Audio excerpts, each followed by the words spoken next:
The fault lies not in here, Brutus. The fault lies where? Within ourselves. Okay. Thank you, Shakespeare. See. To thine own self be true, and it must follow as the night the day that you cannot be false to anyone else. Thank you, Shakespeare. And what was he talking about? He was talking about a state of consciousness.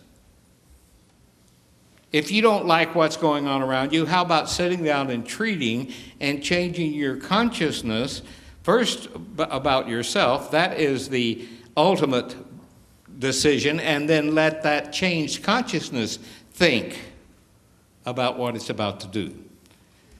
Affirm, treat, accept. The highest form of prayer is a prayer of gratitude. I give thanks that that which I speak my word about is already true in consciousness. I now let go and let it unfold. I let it happen. I don't let my world talk me out of it. I don't let my yesterday talk me out of it. I don't let my I don't know how talk me out of it. How many let your I don't know how talk you out of what you can possibly do? Okay.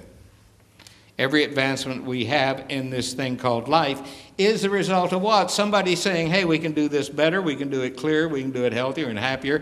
And I got news for you people, wherever we are now, how many know that we're quantum leaping ourselves? I mean, it gets faster and faster. What information and you know, it's doubling. What every 6 hours now or something like that. 35 years ago, it was like 6 years. And what's happening? Everything's speeding up. This is why I think the great teachers have understood very clearly that as we move into the 21st century, where everything is getting faster and faster and faster and faster, that it is a teaching like this, it is the Zen awareness of consciousness that allows us to do what? Be still and know, even though the world's going shh. Okay. Be still and know what? I am God. That's not something talking to us from out here. Be still and know that the I am that I am is infinite intelligence. That's what that means. What's looking out of my eyes at me and you is looking out of your eyes at you and me. Okay. So what does it see? It sees what you decide to see, not necessarily what's going on. I told you, I love this book, The Invisible Gorilla. The Invisible Gorilla, which is pointing out, how many read The Invisible Gorilla? Marty, I think. Any of you read The Invisible Gorilla? Anyhow, I think I've talked about this in a lecture before, it's this experiment they did where they had these people on a basketball court, some in white shirts, some in black shirts, passing basketballs back and forth, and they asked the viewer to count how many times the white shirts passed the ball. And in the middle of all of this, somebody in a gorilla suit comes out and dances in front of the camera for about 15 seconds and then dances off the thing. And only half the people there saw it.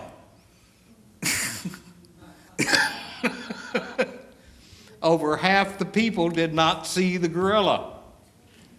See? They were so busy doing what? Focused on the white shirts passing that they didn't see the gorilla standing in front of you. How many missed the gorilla at least one time in your life? How many know that the gorilla might be important? Okay. And how many know that you may be missing some definition of yourself that you may intellectualize but not understand that you can do what? Let it be a mental equivalent, which means let it be you. Let there be peace on earth, and let me think about it, but not do anything with it.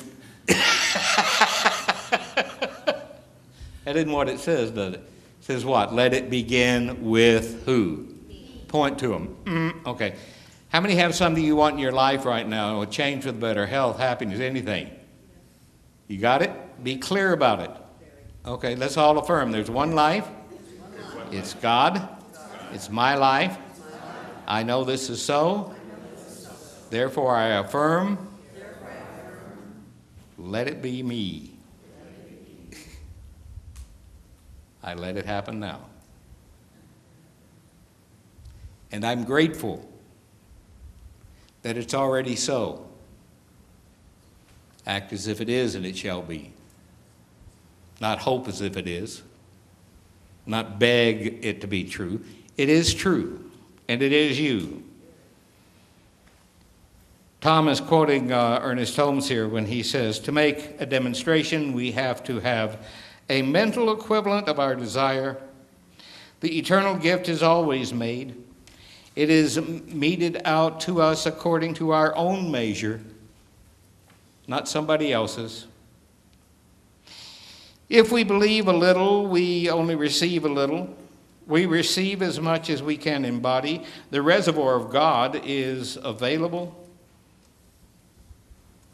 If we use only a 1-inch pipe, believing we shall do well, to barely eke out an existence, the stream of spiritual substance will trickle through in a tiny stream. That's Ernest Holmes, the poet. He just painted a picture, didn't he? How many have done that to yourself?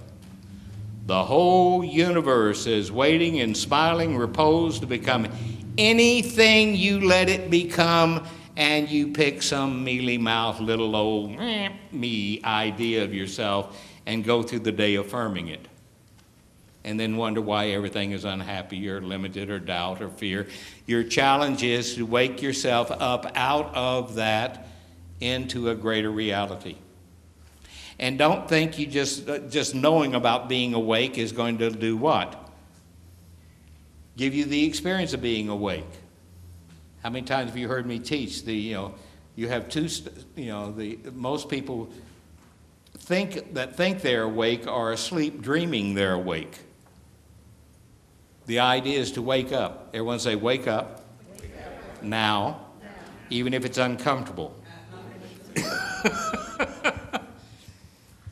Because, how many know people that are just absolutely comfortable as you can imagine in their nonsense? Okay. They're comfortable in their reasons for being unhappy. They're comfortable in their reason for being broke. They're comfortable for their reason for being upset. They're comfortable for their reasons for being whatever. And the challenge is to let go. I love what Dr. Holmes says here on prayer is its own answer. Did everybody get this handout? Look at what he says here. Cause and effect are two sides of thought, and spirit, being all, is both cause and effect. Prayer, then, is its own answer. The Bible tells us, before they call, I will answer.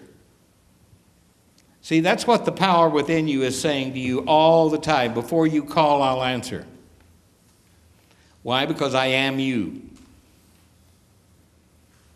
If you want greater good, then be the greater good you think you want and think like it. If you want greater good, be the greater good you think you want and allow yourself to give as it and receive as it and act like it.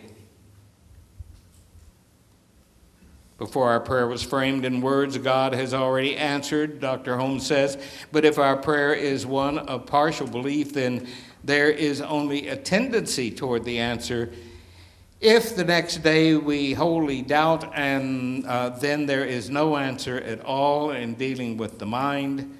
We are dealing with a force we cannot fool. I have someone on the other coast. I have a lot of people that I work with on the East Coast. All you have to do is make one visit on the East Coast, and then everybody's calling you long distance for treatment. I said, oh, well, now my challenge is to connect with people in Fremont. Now, the challenge of that is